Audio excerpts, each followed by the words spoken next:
Washington, Republican lawmakers, scrambling to reach agreement on a final tax bill that they hope to pass next week, are coalescing around a plan that would slightly raise the proposed corporate tax rate, lower the top rate on the richest Americans and scale back the existing mortgage interest deduction. In a frenzy of last-minute negotiations, Republicans drew closer to agreement on nudging the corporate tax rate to 21%, up from the 20% in the bills that passed the House and Senate but still lower than the current 35% corporate rate, according to a lawmaker and a person briefed on the discussions.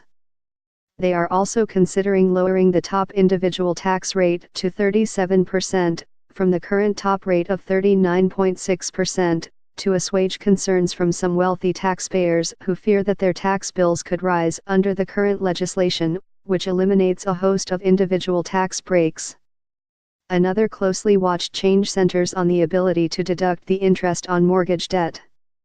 Lawmakers are discussing limiting the deduction to mortgage debt of up to $750,000 for newly purchased homes, a higher cap than the $500,000 limit in the House-passed bill but lower than the $1 million limit that currently exists and remains in the Senate-passed bill, according to Senator John Kennedy, Republican of Louisiana.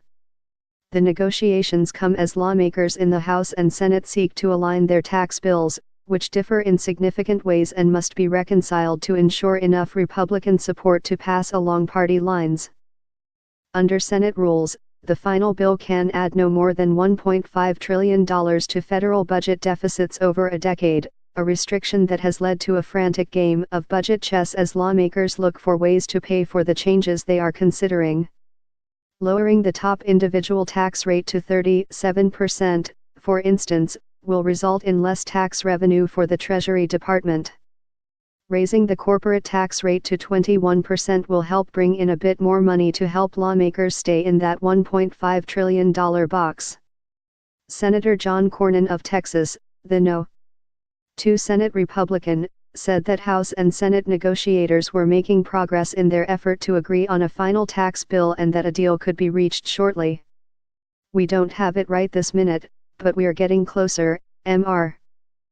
Cornyn said shortly before lunchtime. "We've ping-ponged a number of offers and counteroffers back and forth."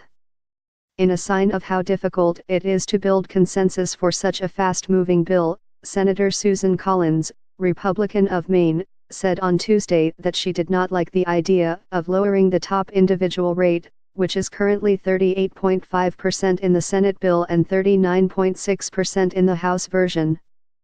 "I don't think lowering the top rate is a good idea," Ms.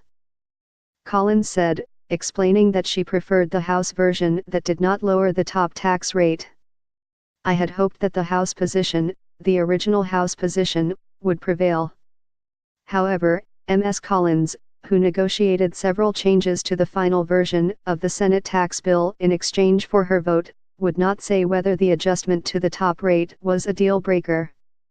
"I'm going to wait and look at the entire conference report and what all of the provisions are," Ms.